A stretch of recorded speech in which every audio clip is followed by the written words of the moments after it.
the world-famous free-to-play combat-centered game show. The Finals is the first FPS game that I ever played. I never really developed much of an interest in most FPS games, opting for more creative, experience-driven video games, such as Minecraft or Elden Ring. However, one day, my brother reached out to me and suggested that I try the Finals. I decided to give it a shot since it was free, and to my surprise, I was... Reagan, you killed me with the mine! I know. Really bad. I had very little game sense. I was woefully unaware of my surroundings, and my aim was suboptimal. But over time, I became better and better, but I was still noticeably behind the crowd. That was until I discovered melee. Melee weapons in an FPS game have always been a slightly controversial niche pick, but the Finals challenges that. When I first started playing in early Season 3, I saw other players using melee weapons and actually getting a decent amount of kills. It always intrigued me how a melee weapon could stand a chance in a game filled with guns, but the Finals did it wonderfully. Naturally, I gravitated toward an in-between type of weapon at first, flamethrower. But over time, I wanted to go all in on the melee, and my weapon of choice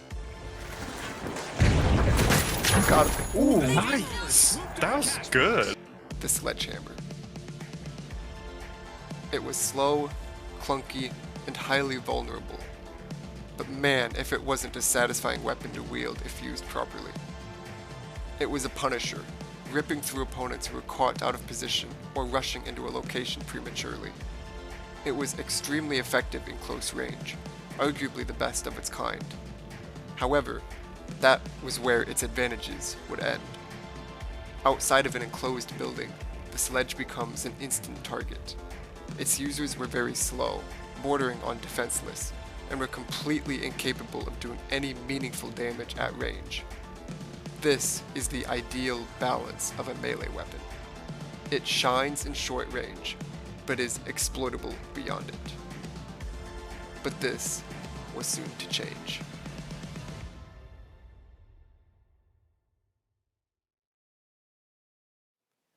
Season 7 of the Finals introduced several new mechanics into the game, but it also incorporated a few changes to pre-existing tech.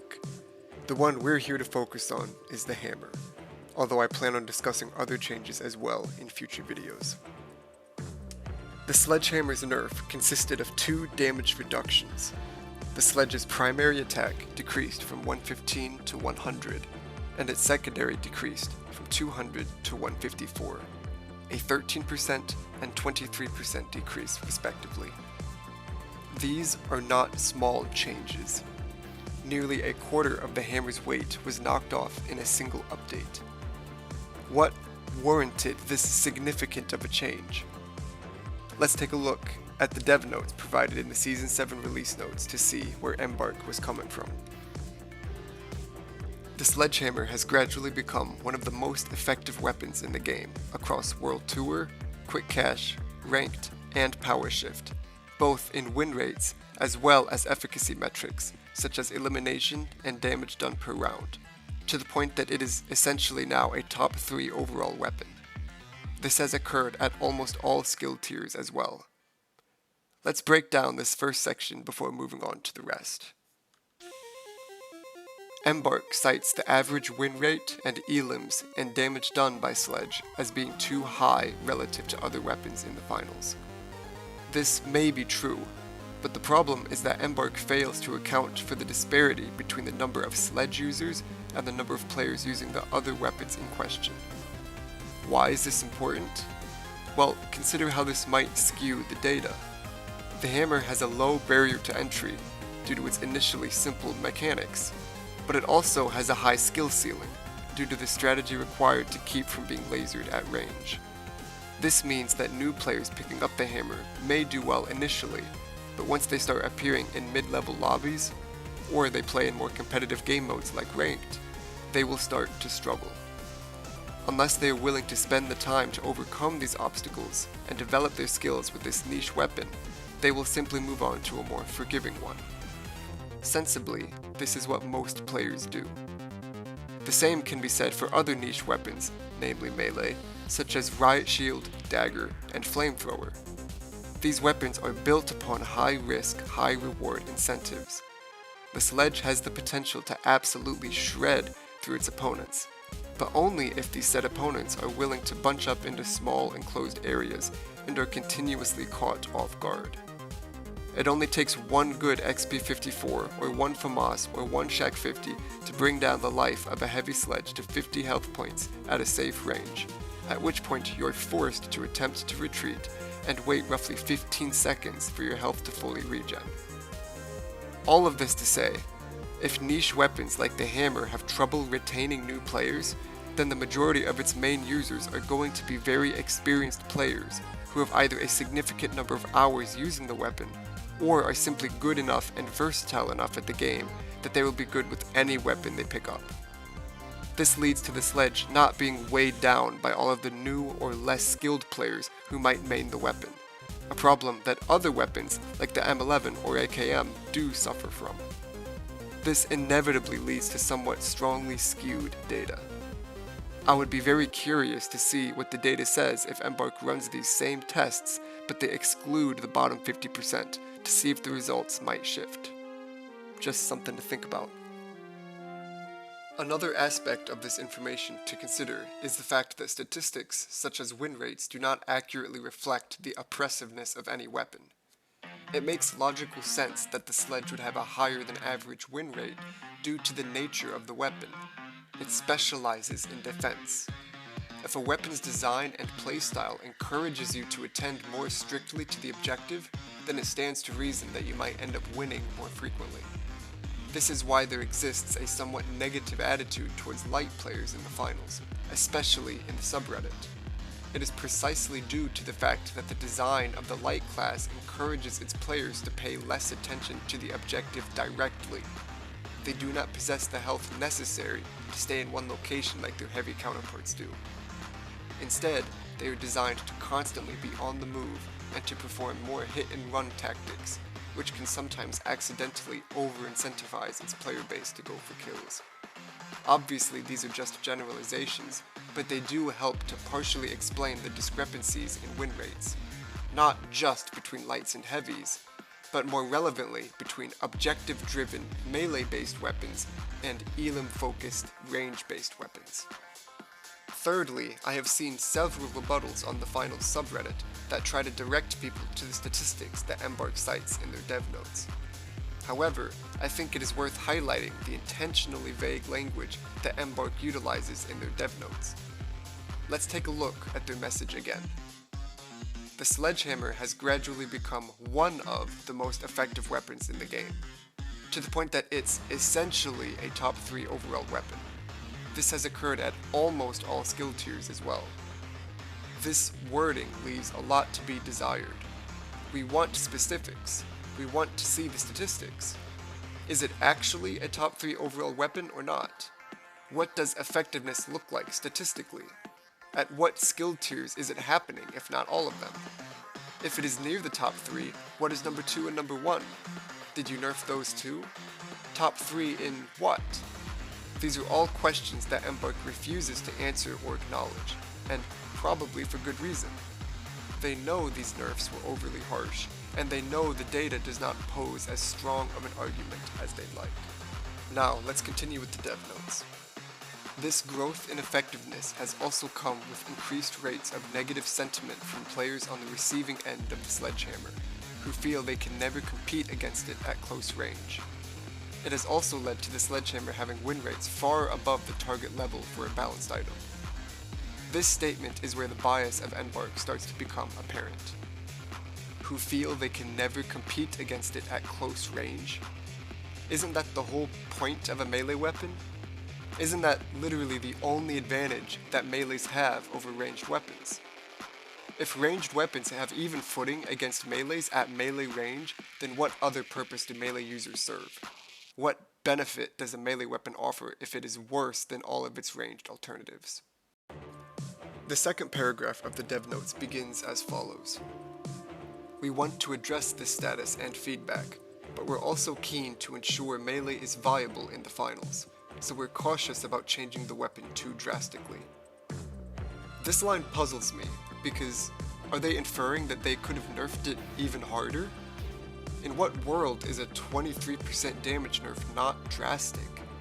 What percentage is required for Embark to consider it drastic? They also mention that they want to make sure that melee is viable in the finals. But which melee weapons are they talking about? Which melee weapons are actually viable right now? Which melee weapons are anywhere near meta? The only two weapons that had the potential to approach meta were Sledge and Sword, both of which were severely nerfed. The question isn't so much why they were nerfed in the first place, but more so why they were hit so hard with their respective nerfs. Regardless, it continues. While the size of these damage changes initially looks quite large, they are very targeted. For the most part, they don't change the number of hits to kill in most cases, with only 1 or 2 matchups being affected. They do, however, reduce the number of possible attack combinations that can be combined with quick melee attacks to get kills in fewer hits. For example, a primary attack plus a quick melee versus a light. Following these changes, quick melee as a combo with the Sledgehammer should now be a suboptimal approach compared to simply using the Sledge's primary and secondary attacks. As always, we'll monitor the impact of these changes once live and adjust if necessary. This is where another issue begins. This paragraph makes it abundantly clear that this nerf was, at least in part, carried out to entirely remove quick melee combos for the Sledge. I understand Embark thinking that the Sledge was too strong of a weapon damage-wise, but why specifically target the quick melees? The reason I have a problem with this change is the fact that quick melee combos gave Sledge users multiple strategies in combat. Do you go with a riskier quick melee combo, or do you stay safe and go with another swing? It provided a skill tree for Sledge users to climb. Now, Sledge is just another mindless spam right-click and left-click weapon, effectively becoming a slower and shorter spear. And lastly, one specific gripe I have with this nerf is with the secondary attack damage. The nerf to the primary attack is still bearable, albeit not entirely necessary. Fighting lights and mediums is still doable with the Sledge. But attacking another heavy player is where it starts to become problematic. Because Embark specifically chose 154 damage for the secondary attack, eliminating the possibility to heavy attack, quick melee a fellow heavy, you are now forced to perform an entire third swing whenever you confront another heavy. This changes the TTK against heavies significantly, to the point that Sledge now has the slowest TTK of every heavy weapon against another heavy player.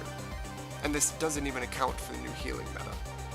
Allow me to demonstrate.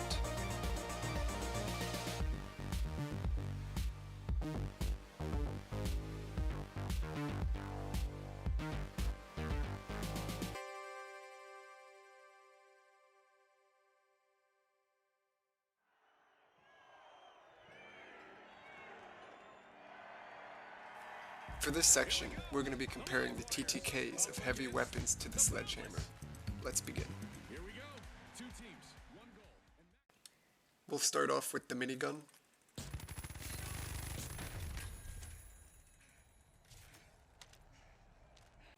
And here's the 50 akimbo.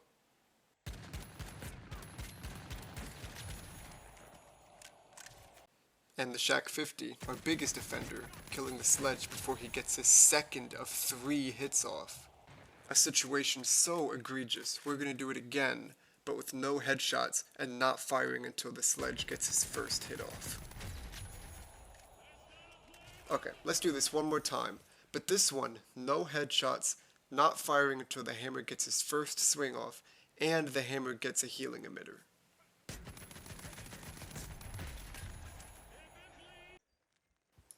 Now it's time to do the spear, this one with secondary attacks.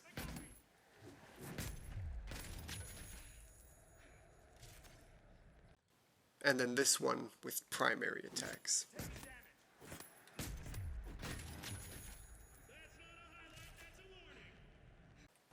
The TTK for Hammer is so bad that it is on par with the Flamethrower.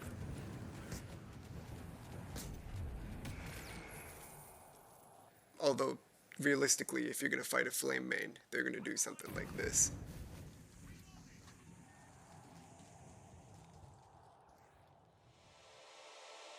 Anyways, that's the end of my little rant. Thank you to every one of you that made it all the way to the end. Hopefully I will be making some more content regarding the finals in the near future, so stay tuned for that. Peace.